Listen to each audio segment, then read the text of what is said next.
A paz do Senhor Jesus, irmãos, vamos estar meditando na palavra de Deus no livro de 2 Reis, capítulo 5, uma história bem conhecida, que é a cura de Naamã, versículo 10 e o versículo 14, eu vou estar lendo.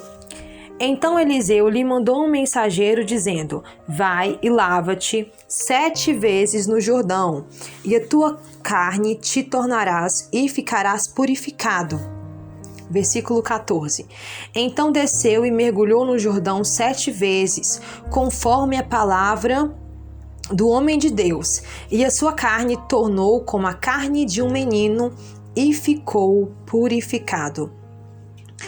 A história de Naamã é uma história muito conhecida. Todos nós sabemos que Naamã era um homem poderoso, cheio de influências, cheio de recursos. Mas chegou uma fase na vida de Naamã que nem o poder, nem a influência que ele tinha resolvia aquela situação. Aquela fase mesmo da dependência. Naamã precisava de uma direção que ele não tinha, direção de um milagre. Como Naamã ficaria curado daquela lepra?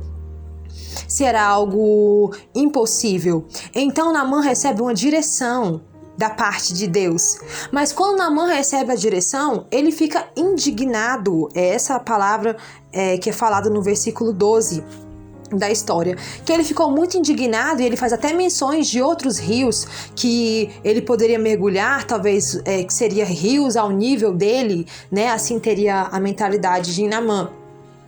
E eu olho para essa palavra e eu lembro muito da nossa reação no meio de uma dificuldade. A síndrome de Naamã está nos nossos dias de hoje. Quando nós estamos diante de uma dificuldade, diante de uma enfermidade, de portas fechadas, que tudo que nós precisamos é de um milagre da parte de Deus. A gente faz campanha, ora, pede oração, coloca aqui oração no grupo da igreja, pede oração no grupo da família. A gente sai clamando a Deus, falando: Deus, eu só quero a tua direção, eu quero que o Senhor me mostre o que fazer, eu não sei como fazer, realize esse milagre. Que o certo é isso mesmo, é chegar diante de Deus, pedir oração. Esse é o recurso, tá certo. Mas quando Deus nos dá a direção, muitas vezes nós agimos como Naamã. Mas por quê? Rio Jordão? O pior rio? Quantas vezes nós queremos tanto que Deus abra uma porta e de repente Deus abre uma porta e a gente pensa: mas essa porta, eu esperava algo maior, mas isso aqui parece que é tão insignificante. Deus fez na vida de fulano de um jeito, na vida do outro. Assim como Naamã ficava ali comparando rios, que para ele seria melhor que ele mergulhasse, a gente começa a comparar como Deus agiu na vida de uma ou de outra pessoa. Por que Deus não faz assim também na minha vida? Meus irmãos, mas nós precisamos aprender a confiar nos planos de Deus. Nós precisamos aprender a confiar que o nosso Deus sabe onde nós devemos ir. E se Ele nos deu uma direção, é essa direção que nós devemos seguir. E nós podemos ver que, além de ele mergulhar num rio que não era um rio muito bem apropriado, né? Ele não ia mergulhar só uma vez. Eram 7 vezes que ele ia mergulhar.